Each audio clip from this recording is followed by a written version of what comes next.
In compliance with the Open Public Meetings Act of New Jersey, adequate notice of this meeting was provided on December 21st, 2023 by sending written notice and electronic notice to the Courier News and the Breeze, posting on the website and the bulletin board in the municipal building, and filing with the township clerk. If we could have roll call, please.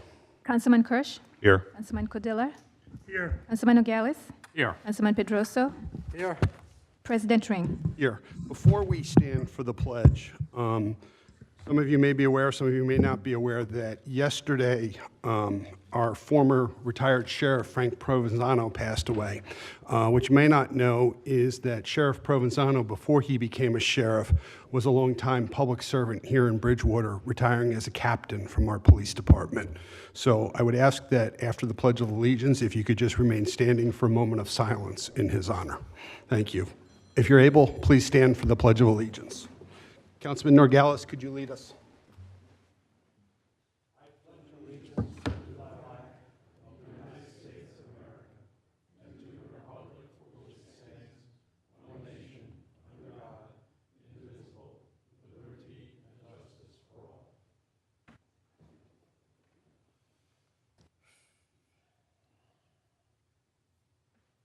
Thank you.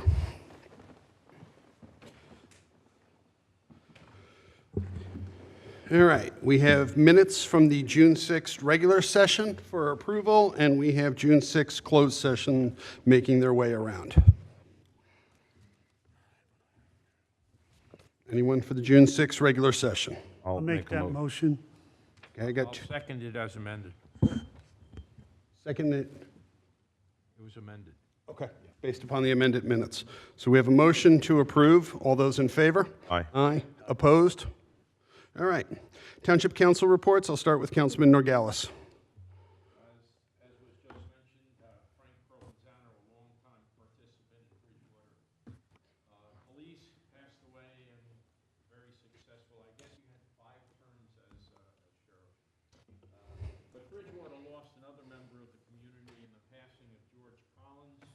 George was not only a long-term resident, he was a builder and personal friend who was very active and instrumental in the fulfillment of Bridgewater's affordable housing plan. He built and managed the village at Bridgewater Apartments for over 25 years.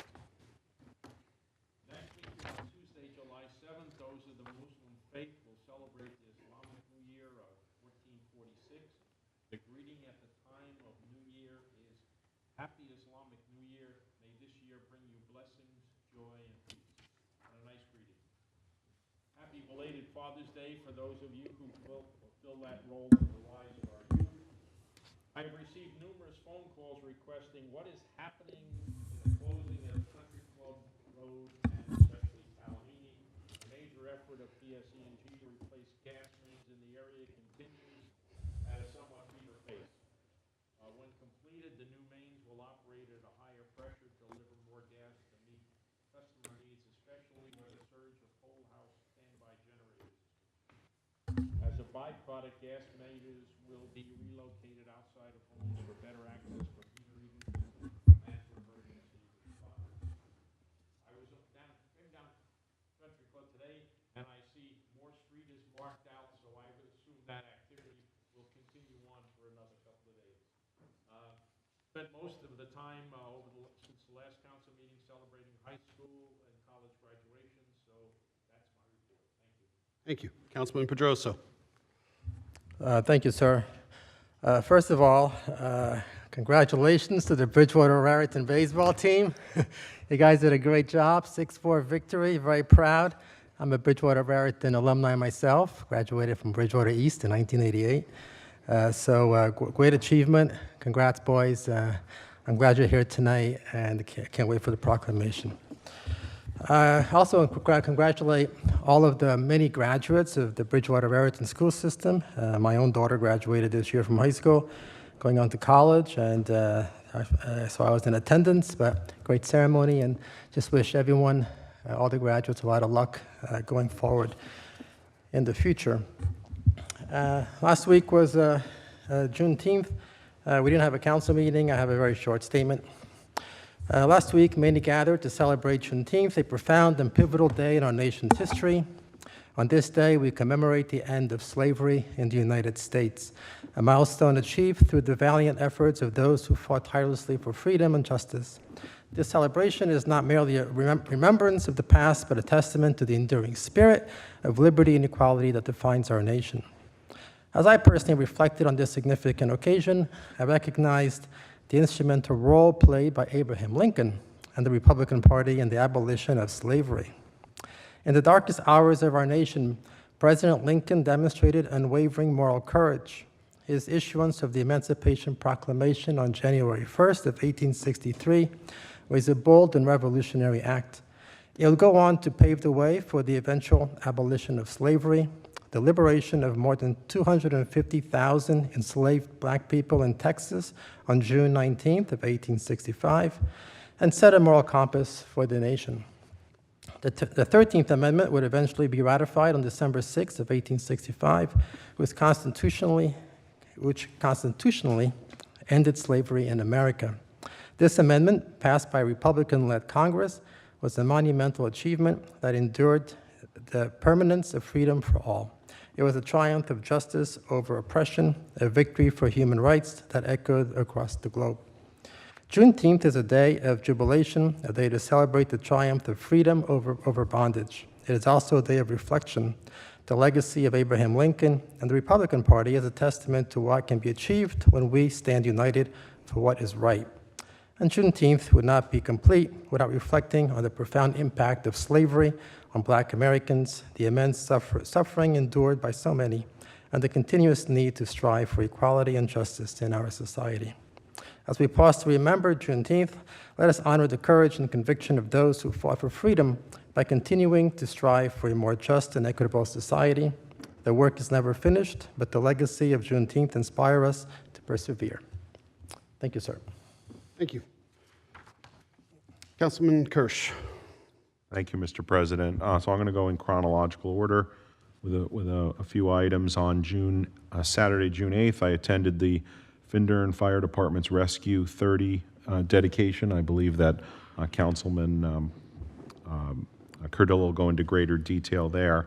Certainly a great accomplishment for the fire department and for that neighborhood of our town. Zoning Board met on June 11th, approved with substantial conditions Chimney Rock self-storage on Route 22, and carried another case, Balee Holdings, proposed townhouses on Mount Pleasant Avenue. June 15th, I attended and spoke at a celebration for Eid, as well as the first crescent moon lighting, which occurred out on our courtyard. I expressed appreciation on behalf of our community to Al Falah for allowing us to celebrate that important occasion as a community. And certainly I've spoken many times about how that is our collective front porch, and certainly the community's front porch, and how now that Eid celebration joins others that have occurred there annually, Christmas tree lighting, Hanukkah menorah. I know we've also done a Chinese New Year and some others as well. On June 18th, the Planning Board met. There were two extensions of approval, and one item was carried. On June 25th, earlier this week, at the Zoning Board, two residential cases. One was a simple matter with a deck. The other was actually based on a recalculation in FAR, was not needed, and the case, as a result, did not need adjudication.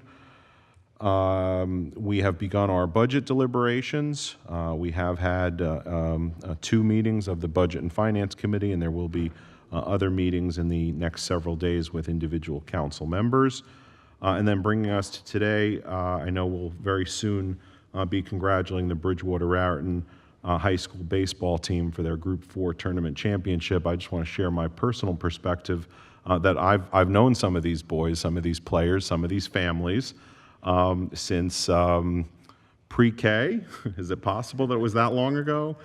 Kindergarten into travel when it started at U7, U8. So certainly a wonderful accomplishment, becoming the best baseball team in the state of and for high school baseball team in the state of New Jersey. Certainly a wonderful testament to the value that each of you bring, as well as the collective teamwork. So congratulations to the players, coaches, and of course the families. Welcome to our meeting, and we look forward to that part of our agenda. That's my report. Thank you. As just one item for myself, as Councilman Kirsch mentioned, we received notification last week. Administration was ready to start some budget meetings with the Finance Committee. We've had a couple meetings, and we will continue those tomorrow as well. That's my report. Anything from the administration? Oh, I forgot Alan. I'm sorry. Sit at the end of the table. And I mentioned him too. Yes, you did. First off, yes, I did attend the dedication of Rescue 30 with the Findern Fire Department. That was a 4-year project, tremendous project to work on, and the members of the department deserve a lot of credit, not only for completing the project, but committing the manpower to provide the service to allow a response with that vehicle. Regarding the baseball team, guys, congratulations. Knowing how difficult high school sports can be, for the time that y'all put in, the ups and downs, the length of the season, the training and so forth, you did great. You deserve the accolades that you're receiving. Also, Coach, I believe you're the Coach of the Year. Am I correct? Congratulations. That's a tough job. That's a tremendous accolade. Congratulations. And I think in all the time that I've been attending lacrosse games behind you guys while you're playing baseball, I've gone through 2 windshields with foul balls. So it took a little time, but I did learn during the baseball game, park down the other end of the parking lot. But sincerely, best wishes to each and every one of you, whatever we're graduating and you have a college career. God bless you. That's it. My apologies again, Councilman Cardilla. I'm sorry. Mr. Pappas. Just a couple of things. I have a couple of memos for the sake of time we just distribute to the council. One is an update on the transition from GFMS to the Edmunds accounting system. It's going well, and thought you would be interested. And the other memo that I'd like to distribute, and I unfortunately just have enough copies for the members of the council. The turf field project began on schedule earlier this week. They started at the 1000 field at the high school, removing the carpet. That was completed, and they started here on this property a couple of days ago, yesterday, excuse me, and weather holding, they expect to be finished on time. So that's all that I have. Thank you. Thank you. All right. So next up, we have a proclamation, which I think is while many of you are here. I'm going to come down.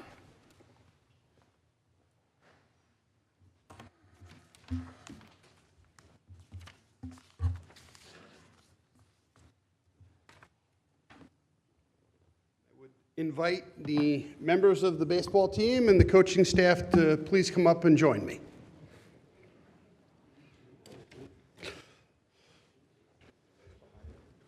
Sure, sides, some on each side works.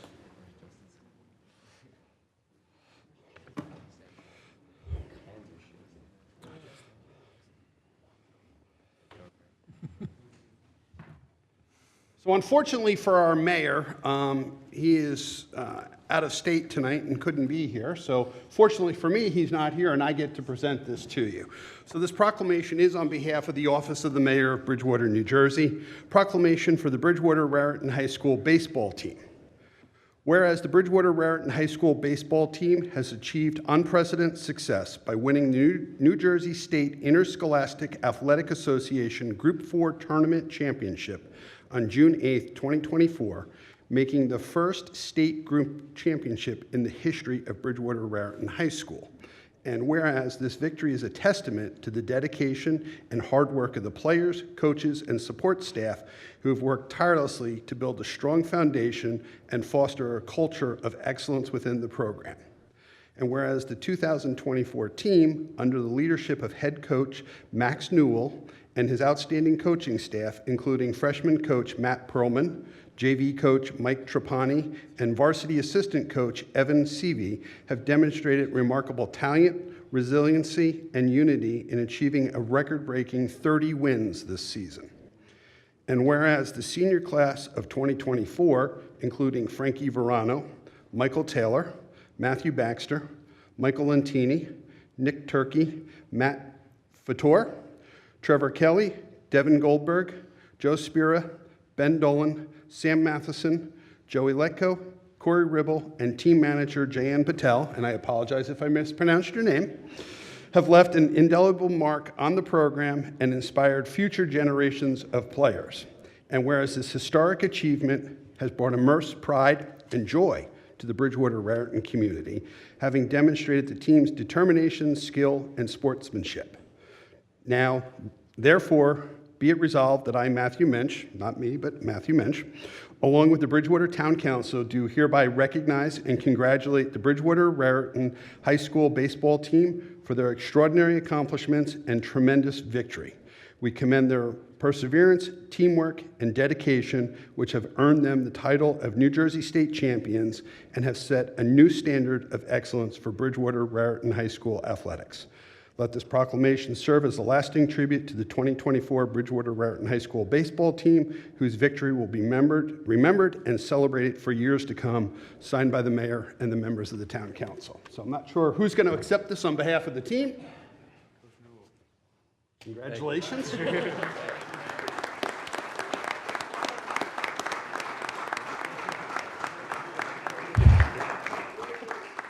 And I'm going to ask if you could please remain up here for a second. I'm going to invite Dick Myers to come up and say a few words. Dick, if you're not aware, is the chairman of the Bridgewater Raritan High School Athletic Hall of Fame.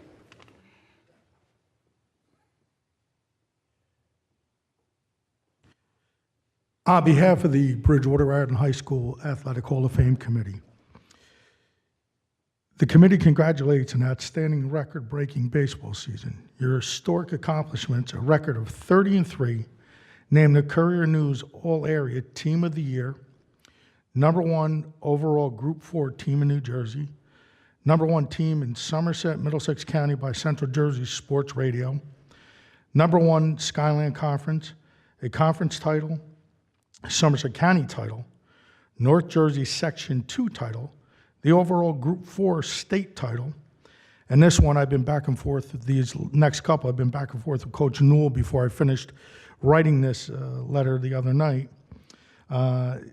Team overall, and recognized team, #2 team overall in New Jersey, recognized as the 5th ranked team in Region 2, the Mid-Atlantic, which encompasses DC, Delaware, Maryland, New Jersey, Pennsylvania, West Virginia. And then he calls me last night to tell me that they were recognized by Baseball Prep as the #42 team, baseball team in the country. These are unbelievable, outstanding achievements. So, coaches, players, it is my honor to let you know tonight that no other team in the history of Bridgewater Raritan High School athletics, that includes the original Bridgewater, the East and West, has accomplished the feat that you guys have accomplished. You did this all as a Group 4 level team against the toughest teams and players in the state of New Jersey. On behalf of the Bridgewater Raritan High School Athletic Hall of Fame Committee, we would like to announce that on your first year of eligibility, you will be formally inducted into the Bridgewater Raritan High School Athletic Hall of Fame.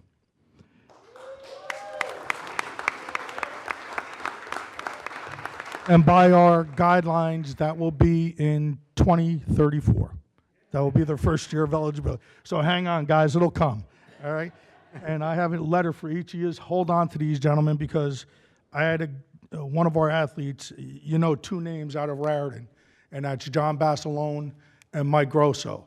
Mike was an All-American out of Bridgewater, the original Bridgewater Golden Falcons, went on to be an All-American basketball player at Louisville, went on to play for the Milwaukee Bucks at the ABA and then the NBA. Mike was inducted into our first class, and came to me after, and he said, "Thank you for this honor. It was the greatest honor I've ever received." And I was like, "Mike, come on, you were an All-American, inducted into your college." He goes, "No, no, no, you don't understand something. You brought me home." So hopefully, in 10 years, wherever you guys end up, you'll come back and accept that honor that night. So congratulations, and mom and dads, this is also for you, because you're part of every swing, every pitch, every hit batted ball, every caught ball, every throw. So be proud of them. Thank you.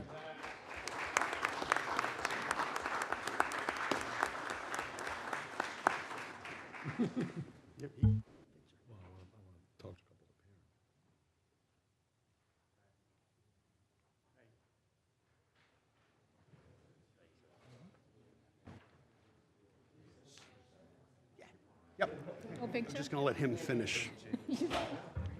They're going. Invited for a picture? Yeah. So when we were before the meeting started, I know you're out in the hallway and Suzanne told you kind of about where to stand. We're going to do a group photo, and trust me, just stand where she tells you. It's a lot easier. Just watch the wire. You guys want, maybe we can kind of. Players come forward. All of my players come forward. Council, make your semicircle up to the back. Everyone, come forward, come forward, come forward. What we're gonna do is we're gonna fill in this space right here. If you, alright, self-select height wise. If you're taller, head back. If you're a little bit shorter, front of the front. Coaches, I want you on this side, right here in this little pocket. And then council members, yes, they're in that pocket. Excellent. Okay. Fantastic. All right. Now here's what you have to do. If you can see me, the camera can see you. Does that make sense? All right. If you can see my face, the camera can see you. All right. So that's what I need you to do. Make sure that you can see me, and then you should be good to go. All right, everyone.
Tim, did you see where I put my sign-in sheet now? No. It's not on the top, now it's the second one, because I don't think like last time, that she took it. Okay. That's where it is, when they come up. Perfect. It's right Thank you. here. Okay. And that's also where the pen is. Okay.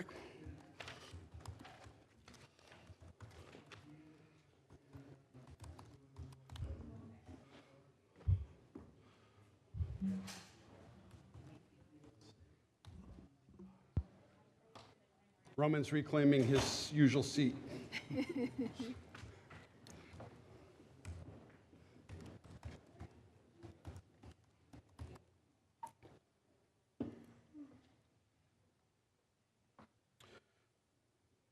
All right.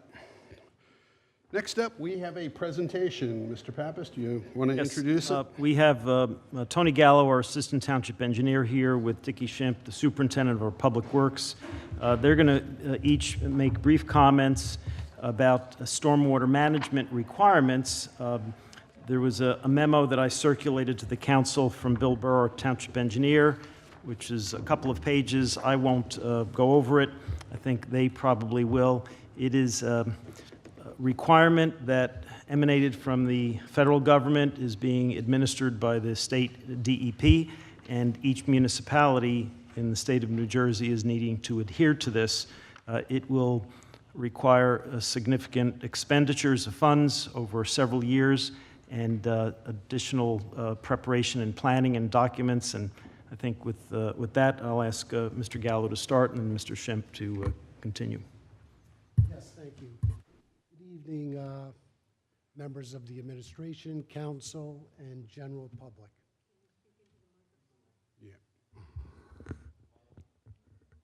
Yes. Again, good evening, members of the administration, council, and general public. I am Anthony Gallo, Assistant Township Engineer, and this is Richard Schimpf, Director of Public Works. This evening, I will discuss the new and revised 2023 mandates for the municipal separate stormwater system permit, also known as MS4. Once I outline these new MS4 mandates from an engineering and administrative perspective, Richard Schimpf will explain how these mandates will affect our Public Works Department. Richard and I will field questions after our presentation. William Burr, our township engineer, drafted a comprehensive memo outlining the 2023 MS4 updates, and I will refer to this memo throughout this presentation. In general, a little history background. The MS4 permitting program is ultimately an evolution of the United States Environmental Protection Agency 1972 Clean Water Act.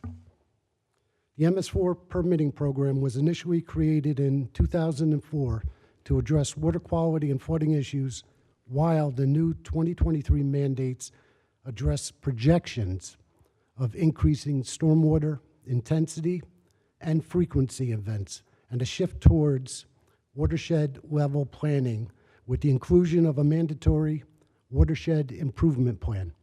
This permit is renewed every 5 years, with the new permit effective January 1, 2023. Annual reports to the NJDEP are due by May 1st of every year. So I will now go through William Burr's memo, and really I'm going to highlight the more important critical items that that the township needs to address. So first couple of paragraphs, just some history of the, again, initial adoption of the MS4 permit in 2004 and the evolution over the course of the next couple cycles, 2018, 2021, and ultimately where we are now, 2023 MS4 permit.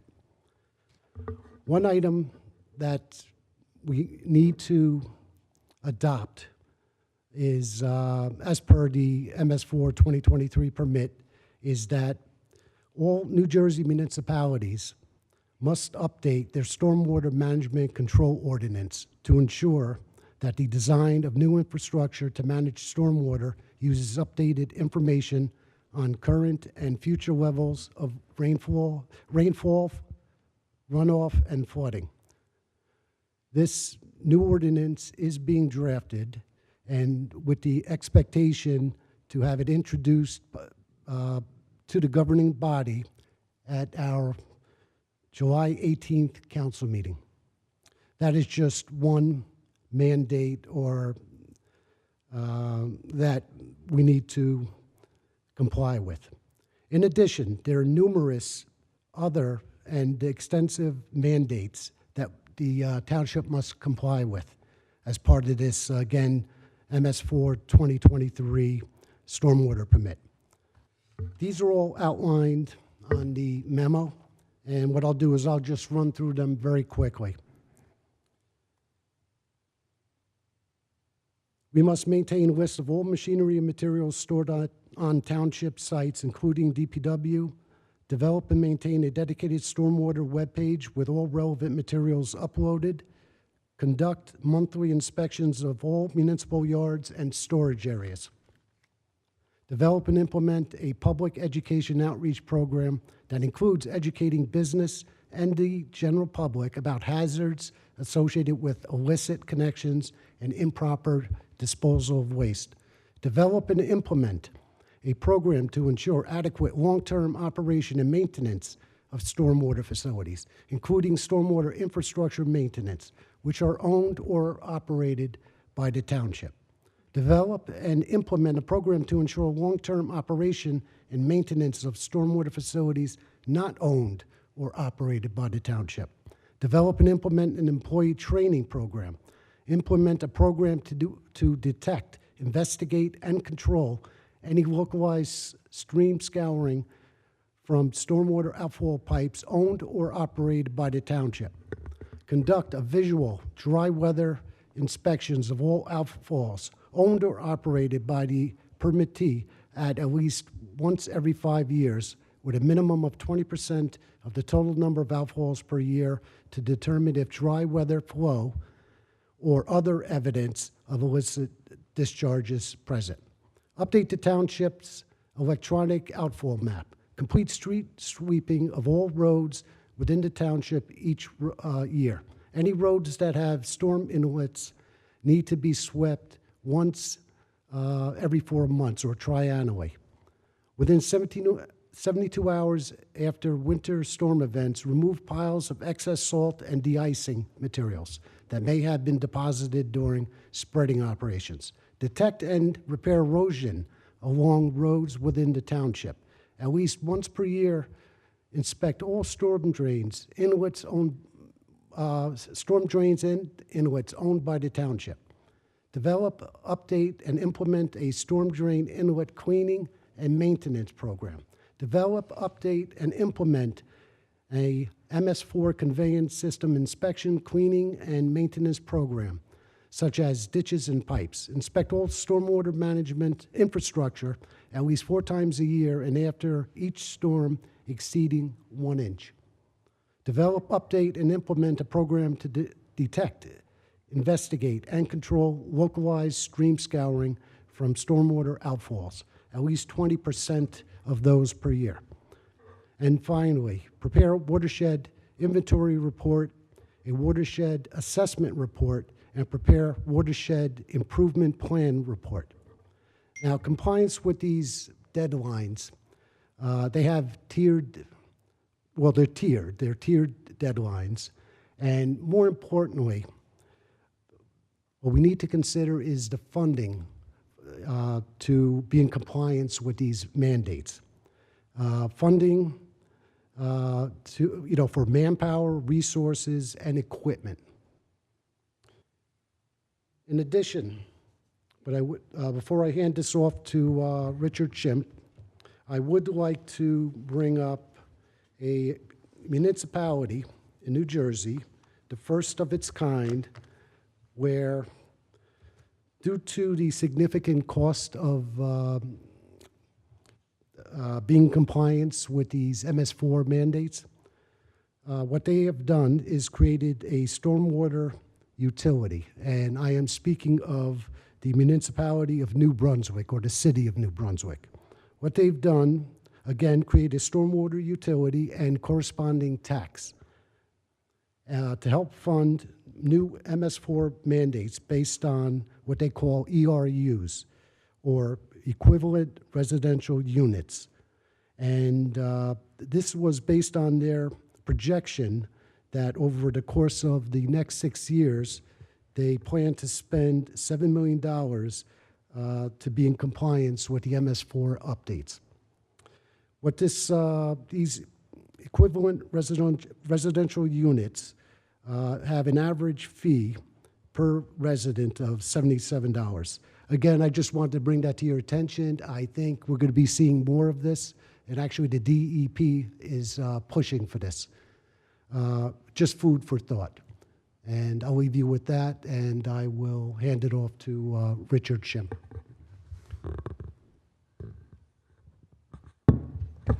Good evening, everyone.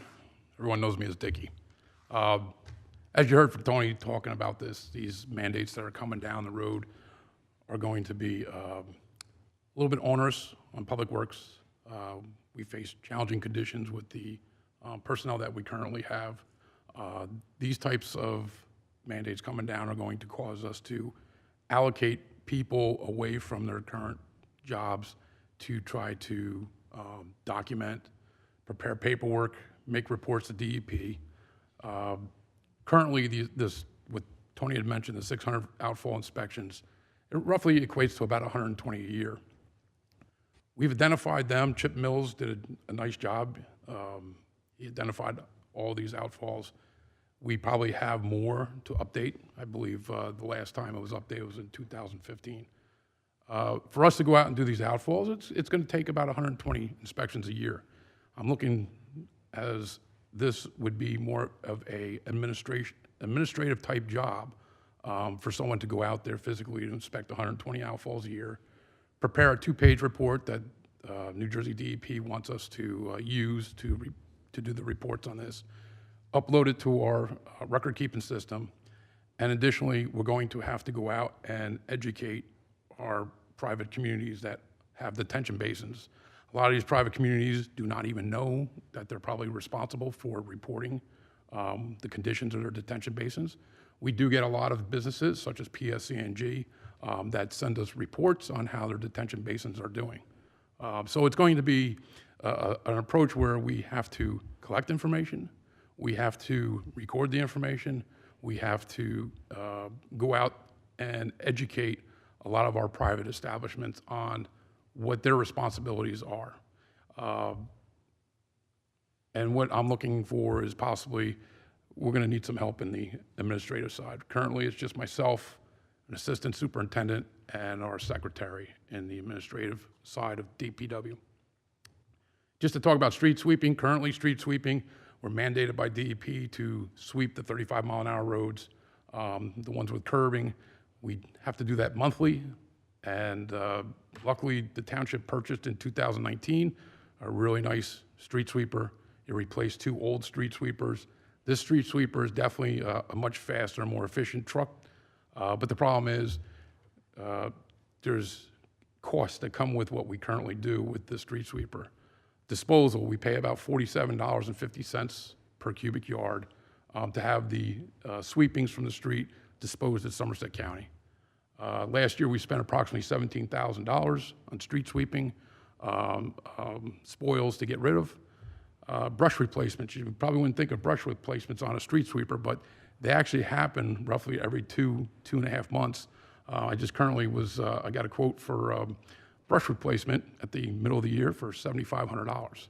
And that's to replace all the brushes you see, and also to keep us stocked with items that might break down and might need later on during the year.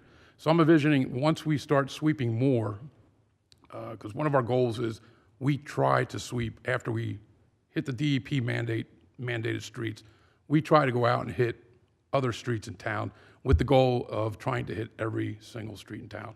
630 streets in town. A lot of times we don't get every single one of them. We are very responsive to our citizens. If any of them call in and they say, hey, my street needs sweeping, we'll go out and take a look at it. If it's something where we can just get it right there, we'll get it right during one of our New Jersey, our DEP mandated street days. And if not, if it's something where we tell the citizen, the street isn't too bad, we'll put it on our list and we'll come back a little further in the year and we'll try to clean the street. Winter street sweeping. So this is going to be a difficult situation for us because our street sweeper uses water to sweep the streets. Water acts as a lubricant to dislodge material from the streets. We generally right now do not use a street sweeper when the temperatures go down low because we can't have the water freezing inside our vehicle. So that coupled with sweeping salt Salt is never good for our vehicles, and we try to extend the life of that truck. We do send it out occasionally during the wintertime, currently, especially when we get reports of one of our trucks maybe making a U-turn, they dump salt in the intersection. We will go out to that, but we generally try to keep it minimal as far as wintertime conditions. Storm basins. So roughly right now, our sewer department goes out every year and has a program where they inspect storm basins. They'll camera lines to check to see if anything needs to be flushed. We roughly inspect about 800 to 1,000 storm basins a year throughout the town. We probably have over 7,000 storm basins in town. Our road department also will go out when we get citizens who complain of a storm basin that may be clogged, full of debris. We'll send them out to clean that. Stormwater inspections, one of the criteria is going out every time to inspect your stormwater and conveyance after you have 1-inch rains. As you all know, it seems our 1-inch rains are coming more and more frequently. And currently, even last night, we registered at a rain gauge at DPW, almost 1.5 inches of rain during the storm last night. So currently, we have 49 known trouble spots where we inspect certain head walls, certain outfalls that we know are debris is coming either off the mountain or it's coming off the roadway and it needs to be cleaned up. This here, by us going out and doing more of this type of, more frequent type of inspections, is going to cause us to pull personnel off of different jobs that they normally should be doing. So it is a little onerous, some of the mandates, as they usually are. So my little spiel here is just to kind of give you a real high view of there is, as Tony said, there's mandates coming down, and it's going to cause some issues, so I'm going to be coming to the administration, to the town council, to request either funds to help either with our street sweeping, to help with maybe gaining additional personnel to tackle the paperwork that DEP is going to be requiring of us. That's pretty much it. So do you guys have I know you mentioned $7 million in New Brunswick. Do you have a educated guess for Bridgewater from what you're seeing, or? We have not yet calculated that. Right now, we're getting our feet wet, Yep. trying to understand and basically Understood. figure out what we need to do and how to do it. I think if I can, the ordinance amendment that Mr. Gallo mentioned is being drafted, will be distributed for the council's review and your consideration. Thank you. Yeah, I have a question. Is it going to go to the committee? Because they have, Well, it's been part of the budget presentation. no, I know, but since it's it appears to be an unfunded state mandate, the state committee that reviews mandates would look at it. Yeah. And determine whether or not it's appropriate, because they have the right to rule on it. I have a question. Right. The only thing I'll add in that regard, Howard, is that we're not alone. These mandates apply to all municipalities in the. I have a No question. one knows how to deal with them at the moment. Regarding getting your feet wet, you're talking about township roads. And as we both know, Bridgewater Township has some state highways. And we have significant flooding issues on Route 22 by Vossler and Mountain Avenue, to catch basins and so on. And the water retention one at the foot of Vossler and 22. Now, it seems to me that is that a state responsibility to take care of the state highway? That is, and we work hand in hand with the state, knowing that area especially, how prone it is to flooding. My guys and myself and Tyson Murdoch, when we see rain coming, we drive probably all of our spouses nuts because we're always looking to see how much is coming down or what they're predicting. That intersection right there is one of the first ones we usually go to. We not only look at our storm basins, but we actually drive down 22. If it looks like there's issues with that, we have contacts right over here at the DOT yard, and they're very responsive in coming out because they don't want to see 22 closed down as well. And that's what we've had in issues in the past when we Generally, it seems once we get 3 inches or more of rain, that is the fear that we're going to be inundated over in that area. The other part, the other thing that I see that I believe causes a problem is when the state comes in and cuts the grass islands, say on the south side of Vossler and 22, they'll come in, cut the grass, and after they cut the grass winds up on Vossler Avenue, and there's 2 or 3 catch basins in a row, and they just get blocked. And the water cascades further down Vossler Avenue into, Bridgewater. I would hope along the way that there's some consideration on, for cutting grass and not just having it accumulate on the curb and blocking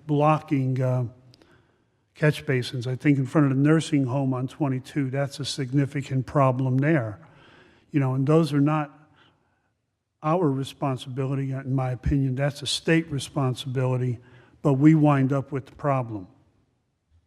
Right. No, I understand what you're saying, Alan, and you're absolutely right. The county and state jurisdictional roadways, those are their responsibility. And once we're made aware of this, and Dickie here, then we can reach out to them and ensure that whatever they're doing or method that they're using, that they change it to avoid, just as you described. It's so. What about some of the homeowner associations that are private roads in the town? As far as, Will they have to be doing something like this? Have they been notified of these requirements? so most of them probably haven't been notified, and that's what comes with our education outreach program. Okay. Especially down along Vanderveer, those townhomes, condos, a lot of their detention basins are private. Stratford Place even. And then a comment really, correct me if I'm wrong, but you had mentioned, you pay $40-something a ton, I guess, for your waste. Just for the public's benefit, the product that the street sweeper picks up is actually regulated waste. It cannot go into regular garbage. You have to drive that vehicle to Hillsborough to empty it. So every time it's full, you're spending time driving back and forth to Hillsborough. Is that correct?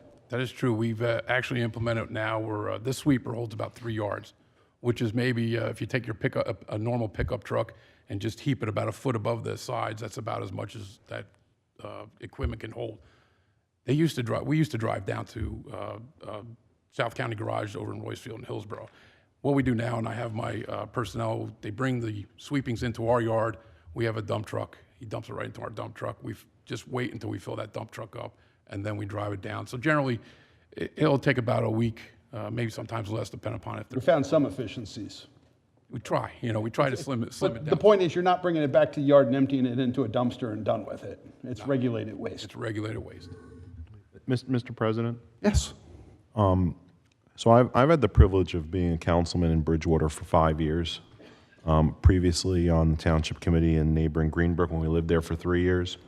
And I would call this among the most uncomfortable conversations that has been thrust upon me in that entire time period. And again, I don't want to have any of my frustration inappropriately land on your laps. You're just the messengers. And thank you for delivering that message. But what I heard, again, along the lines of thinking of Councilman Norgalis, is in its infinite wisdom, our state government coming into this room and every other municipality and essentially wagging their finger at us, telling us what we have to do, how we have to do it, what X number of page report we have to provide at whatever time period they decide. Oh, and by the way, you're probably going to have to pay for it yourselves.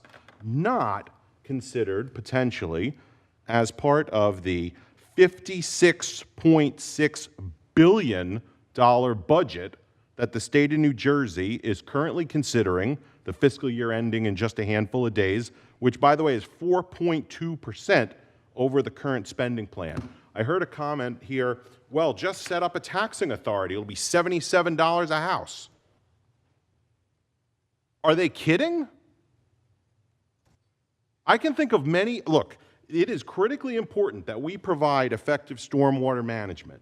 It matters to residents' safety, the safety of property, and the well-being of this community.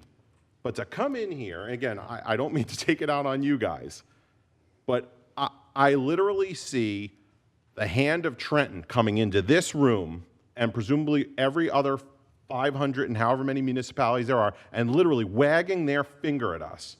And I'm kind of tired of it. I'm kind of tired of it.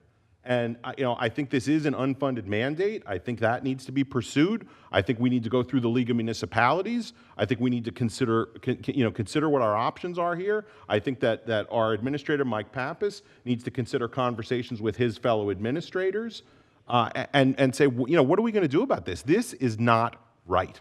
This, as I said, is one of the most uncomfortable situations and conversations that I've been a part of in 8 years on a municipal governing body. I mean, this is ridiculous. And I'm sure there's imminent deadlines, right? You got to take this action by next week or horrible consequences are going to start, right? That's not the way to run a railroad. That's not the way to treat the municipalities in this state. It's not the way to treat the residents of this state. I guess perhaps the feeling is, well, there's no state election for a little while, so, let's just do whatever we've got to do. And again, the underlying purpose here may be very noble, but the devil that's going to be in the details, this to me is borderline outrageous. And I think that we need to consider, again, at the risk of, I guess the phrase is tilting at windmills, we need to consider what our options are here because this is not right. $77 a house. I can name hundreds of other ways that each house in Bridgewater can better spend $77. And that's just my point of view. Again, to the extent Councilman Ring, Council President Ring, that this has budget implications, I'm certainly ready, willing, and able to dive into this topic further as part of our budget work. Thank you. Any other comments? If I understood, Anthony, if there's an inch of rain, you have to go out and inspect everything. Did I get that correctly? These new mandates, they're extensive, numerous, and quite frankly, We have entered the theater of the absurd in terms of, it's a noble cause. It really is, and it's nice to protect our waterways. But the burden that this could potentially place on our residents and our workers is very significant. right. And I would like to point out, I'm not suggesting what they call a water tax, similar to what New Brunswick has initiated. I'm just trying to explain to the council and the administration ways that at least one municipality has addressed this, and we'll see what happens. They're the first one. Phillipsburg also tried to do this just recently, and it was overruled. They knocked it down. And again, just for your information.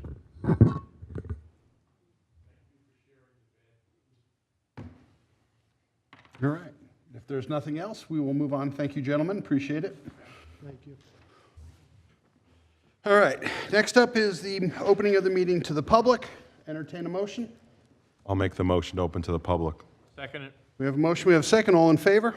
Aye. Aye. All right. Before we have anyone come up, I would like just to formally put on the record that we did receive a letter from the law firm of Lassick and Cassidy regarding the liquor license at the Green Knoll Grill that they wanted to share as public comment. It has been distributed to each member of the council, has received a copy, and we will make sure the clerk has a copy for the official record.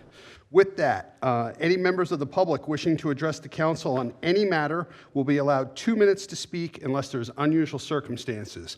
Please come forward, state your name and address. If you are not comfortable stating your address, there is a sheet on the lower shelf. You are welcome to write your name and address on there. Thank you. Thank you. Hello, my name is Carolyn Joya. I live at 1402 Paley Court still. I was here last meeting. Good evening. With June being Gun Safety Awareness Month, still, I'd like to take a page from the Pedroso playbook, if I may, and make my own personal statement about gun safety, a topic that is actually appropriate at a meeting like this, and which is based on facts and not rhetoric and politics. Gun violence is the #1 cause of childhood death, and just 2 days ago, the Surgeon General declared gun violence to be a national public health crisis. The facts are shocking. 4.6 million children live in a home with a loaded, unlocked gun, and on any given day, 8 children will be injured or killed with that gun. Even more shocking, suicides, not murder, account for over 50% of all gun deaths, and about 1 in 4 teachers report being in an active gun-related lockdown this last school year. Knowing that most gun deaths do come from family fire, where a gun is improperly stored at home, what should we be doing about it in Bridgewater? One thing we can do is teach residents about ASK, or Asking Saves Kids, where caregivers ask the question, are there any unlocked guns in the home where my child is today? One thing we cannot do, though, is have the mindset of gun violence could never happen in my town. Just ask the survivors of Sandy Hook who graduated from high school this year, or the kids who survived the 2018 Parkland shooting and just this month saw their school finally demolished. Gun safety measures need to be reinforced and amplified in Bridgewater, just like Chief Mitzak is doing with the 988 suicide hotline. Maybe something that's to consider for our National Night Out on August 6th. Not only is gun safety a matter of life and death, but there's a new generation of young people. You've seen a lot of them in this room tonight. They're done waiting for us to fix the gun crisis of America. They're called Gen Z, and they range in age from 9th grade to 29. You may have seen them in your home or office, and some have even come out tonight because they care about gun violence. It's an issue that matters to them. These are the people we're failing by not passing sensible gun laws. Instead, we've let them grow up with active shooter drills and looking over their shoulders in movie theaters and concerts as they think to themselves, hey, what's really in that dude's backpack, and where can I hide if open fire happens? No wonder they suffer from anxiety more than any other generation in history.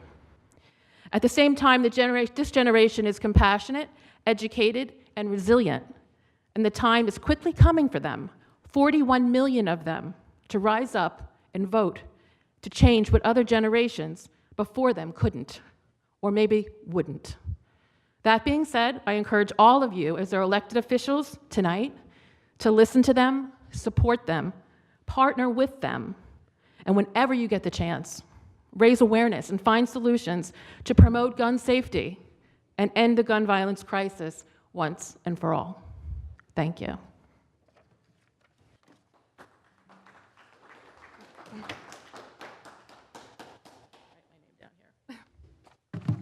If you stated your name, you don't need to write it. It's okay. Thank you. Thank you.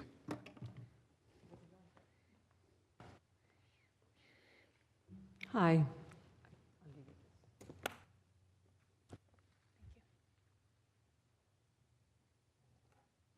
My name's Olinda Young. I'm coming as a representative of the Somerset County Historical Society, which is headquartered in the Van Vechten House at 9 Van Vechten Drive in Bridgewater.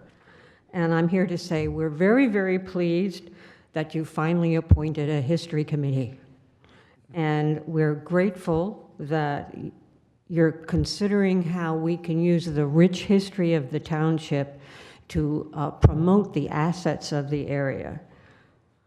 We hope that there's going to be real collaboration between the council and the historic community, and we're a little disappointed because it's taken so long and now we have to play catch up.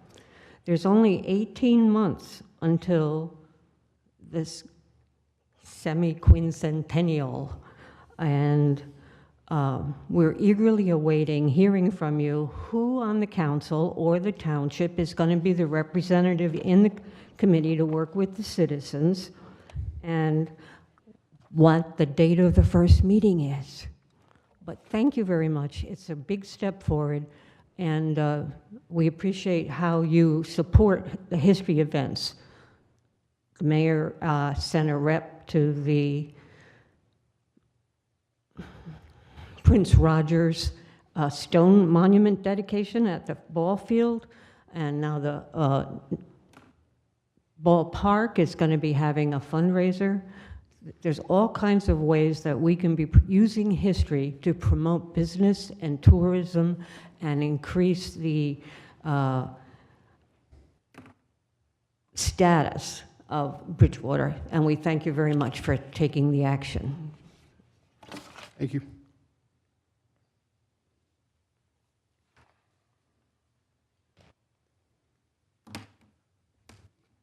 It's on the if you don't want to state your name and address out loud, it's on the second shelf. Ah, yes, okay.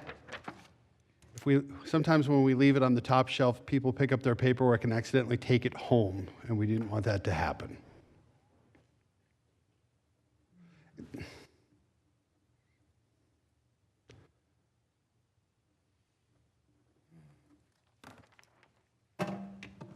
My name is Joan Geiger. I am a resident of Bridgewater for 25 years. I'm here to comment on the lack of faith in our judicial system that was expressed at the last meeting regarding the trial of Donald Trump. Those comments were inappropriate and potentially dangerous. Donald Trump and Hunter Biden, I would remind the members of this council, were afforded all the rights required by our Constitution and the rule of law. The cases were investigated by law enforcement officers, supervised by higher-ranking officers, and reviewed by prosecutors. They were presented to grand juries comprised of everyday, randomly chosen citizens. The grand juries voted to prosecute. Both defendants were represented by top criminal attorneys in the country, the best that money could buy. Both had public trials by randomly selected jurors, and both had the right to dismiss any juror. The prosecutors presented evidence, called witnesses, filed briefs, and had the burden of proof beyond a reasonable doubt. Both defendants cross-examined witnesses, submitted evidence, filed briefs, called witnesses, and had the right to testify. Both were convicted, and both now have the right to appeal.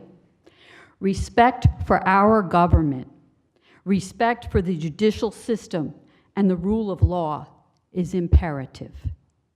If there was wrongful, and I say if there was a wrongful selective prosecution in either case, Donald Trump or Hunter Biden, wrongful jury instructions or judicial bias, I have faith that those wrongs will be corrected. Members of this council, you are the local government, and as such, you are the first line of defense in our democratic system, and you should uphold rather than discredit that system. Disparaging the system can pose a danger to the government in which you hold office, as we all saw on January 6th.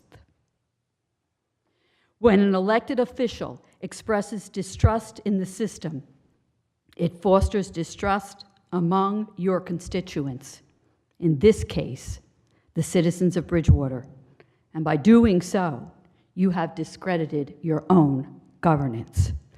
I would also say to Councilman Kirsch, I would much rather spend $77 a year in extra taxes than pay the money that it will cost me to clean out my basement when it floods, the money that it will cost me to remove all the trees that I am worried were going to fall yesterday when that storm came through, to clean out the debris on the creek that runs alongside of my house, which I did write, by the way, I wrote a letter to every member of the council and to the mayor, and I sent it by regular and certified mail. I sent it to the Public Works Department. I sent it to the town engineer.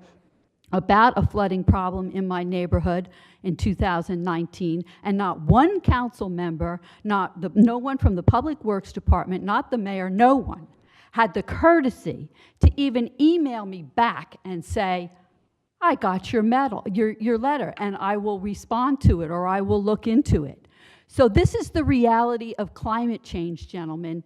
This is what people have been screaming about for 10, 20, 30 years. $77 is a small price to pay. Are all those state mandates correct? Do we need all of them? Probably not. But at the end of the day, the fact of the matter is, it is a local problem, because when If you could just try to wrap up your comments, please. when storms come through, like yesterday's storm, we at this level in Bridgewater have to deal with it. Thank you.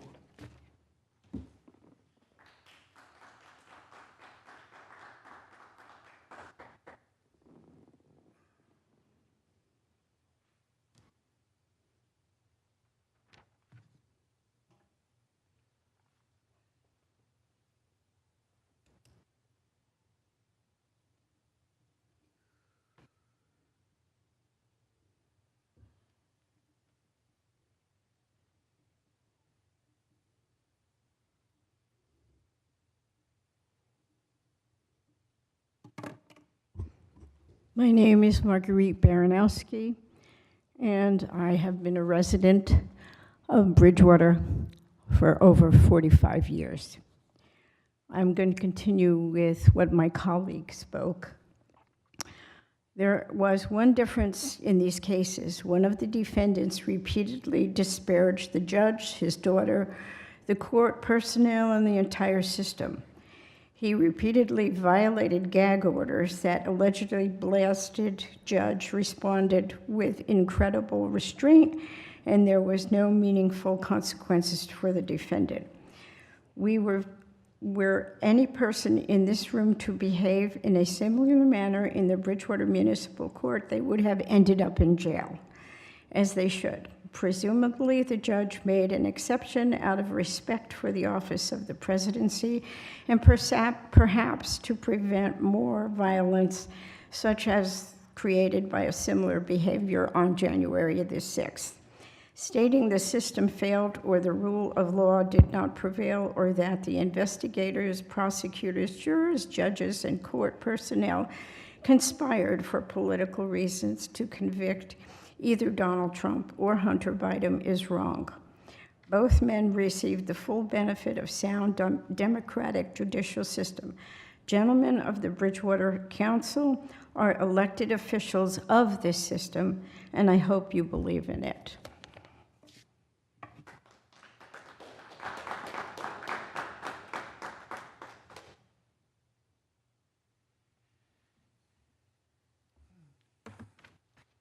Don't see anyone else coming up. Oh. You almost missed it, John.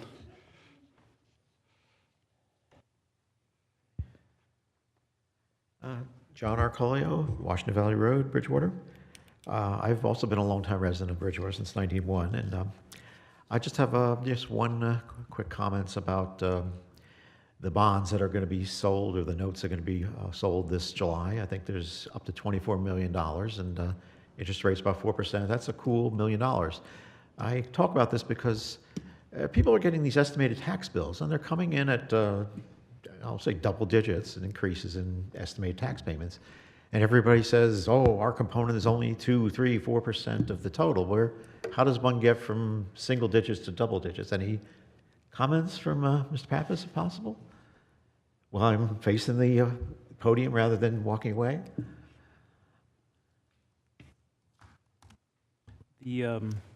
I'm not sure I understand your question, Mr. Arcolio. I estimate Double digits, coming I'm in with, not sure what you mean. They're coming in at about 13, 14% from what most people are, stating. The town had told me, Mr. Pandos and Mr. Delrado said things are at 3.9% or $190 per average house. I mean, how does one get from 3.9 to double-digit tax increases? So you've spoken to Mr. Pandos and Mr. Dorado, and they explained it to you, and you want me to explain it again for you? Why the estimated tax bills are at 13% when the municipal portion is at that? Are you saying it's not your? The estimated tax bills are a percentage. When the council approved this, there's a clause within the statute that allows a municipality to charge, I think it's a slightly, I don't recall the percentage, greater than what would have normally been charged for a particular quarter. There are a number of people that are assuming that multiplying the estimated tax bill for those quarters are to be multiplied times 4, and that would be the property tax for the next 12 months. And I think, as Mr. Pandos said, and there was letters that went out to a number of people, that's not the case. When the Township Council ultimately approves the budget, whatever that budget turns out to be, there will be an adjustment on the permanent tax bill that will go out later in the year. But in no case do we believe that the tax will be 4 times the amount of, let's say, the first quarter of the estimated tax bill. And we do have a letter that was sent out to people, and as I said, I understood that you and some other folks had spoken to Mr. Pandos, and this was explained, and I can get you a copy of that letter if that would help you. I appreciate your interest. Thank you.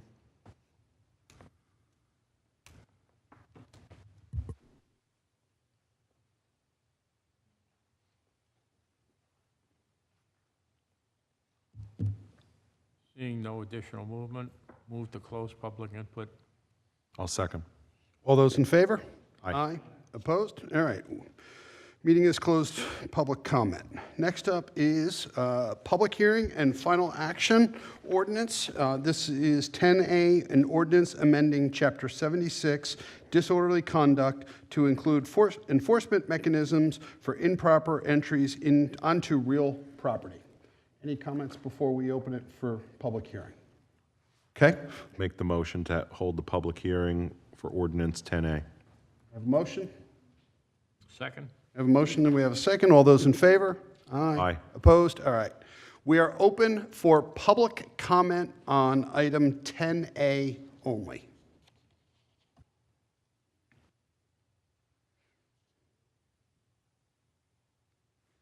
Seeing no members of the public wishing to, is that incorrect? Okay. Seeing no members of the public wishing to address us on this topic, I move to close public input, move to final action pending potential discussion on that topic. Second on 10A.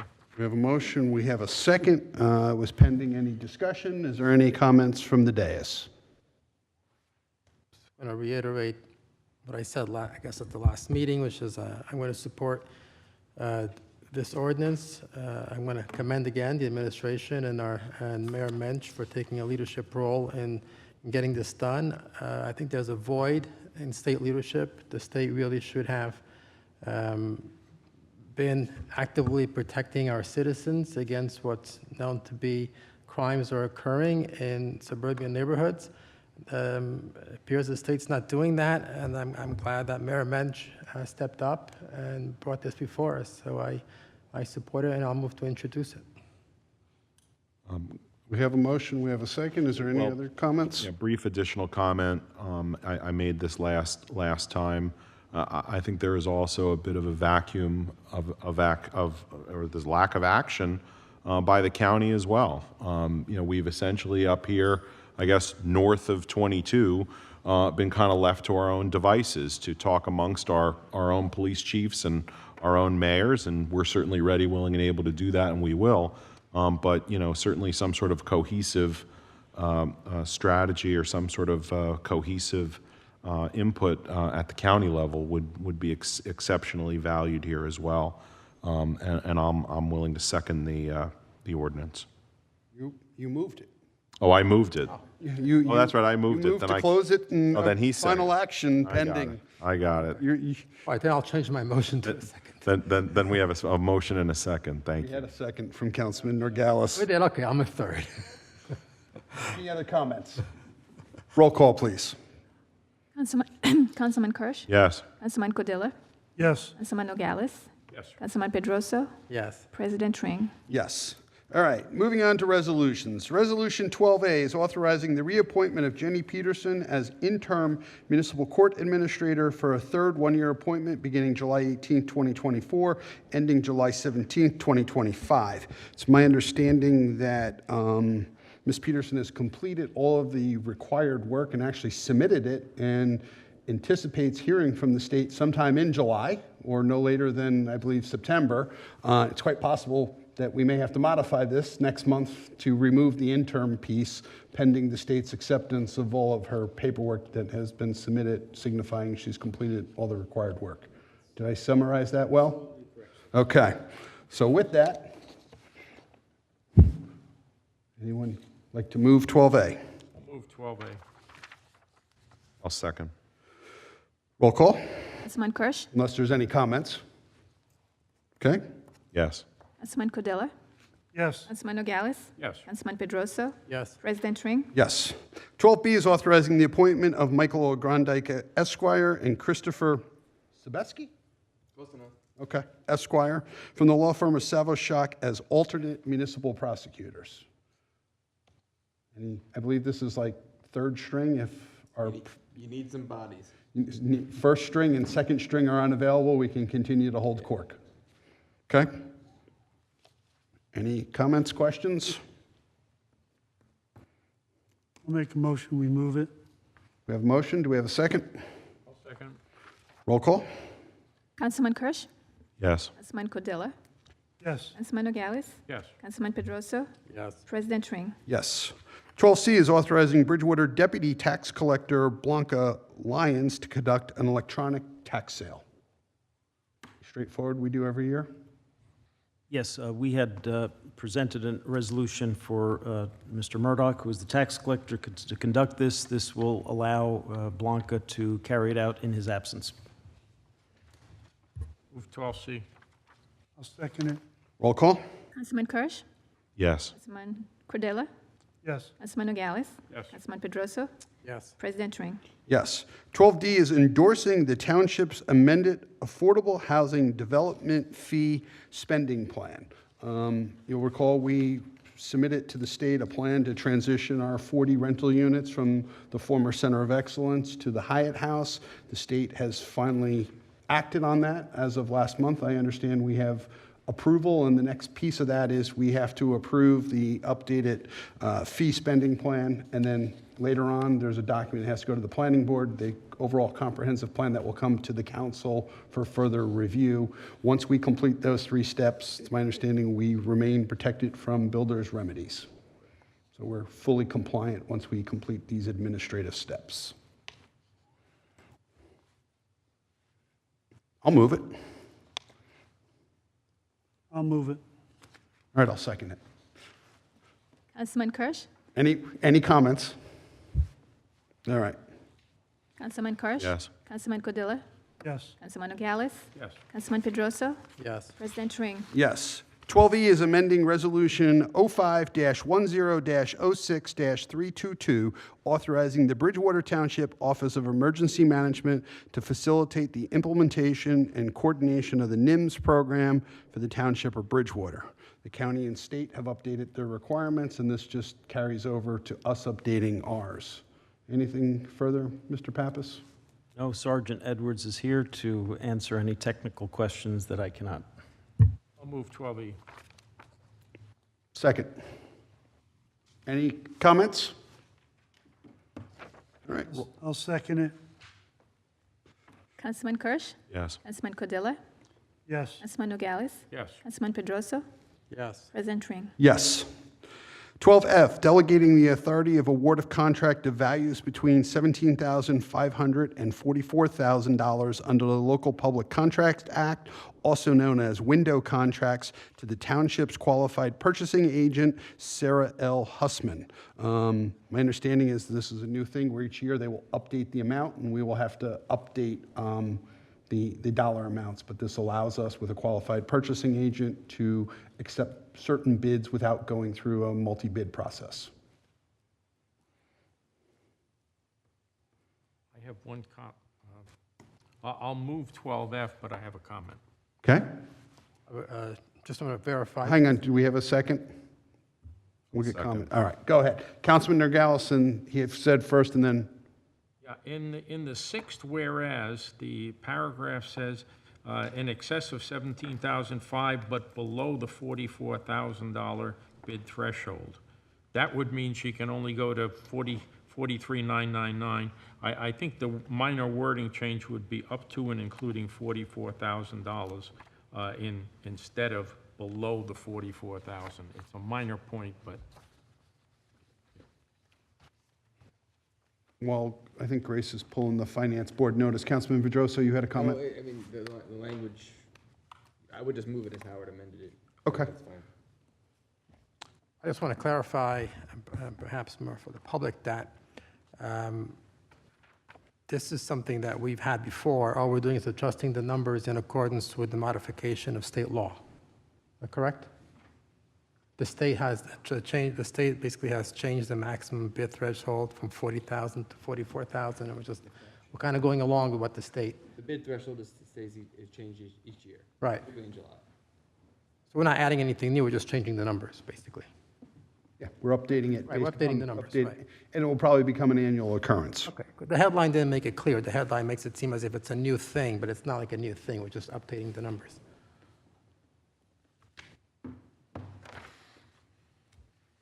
Any other comments? Okay. Roll call? Councilman Kirsch? Yes. Councilman Cordilla? Yes. Councilman Nogales? yes. Councilman Pedroso? Yes. President Ring? Yes. 12G, award of contract to CRS LLC, 107 Bluebeard Drive, 1 Delta, Hillsborough, New Jersey, 08844, in the amount not to exceed $34,000 to provide temporary information technology support and monitoring for the period from August 1st, 2024 through December 31st, 2024, for a total contract amount of $74,800.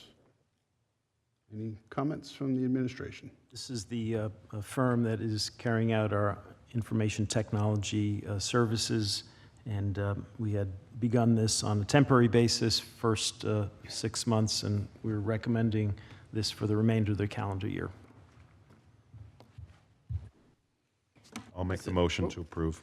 Is it the administration's intention to find someone to do this IT service in-house at some point, or are we going to? Yeah, we want to consider that. We felt it was working out for this year, and towards the latter part of the year, we're going to have discussions about whether we'd want to continue with this moving forward into next year or have an in-house individual.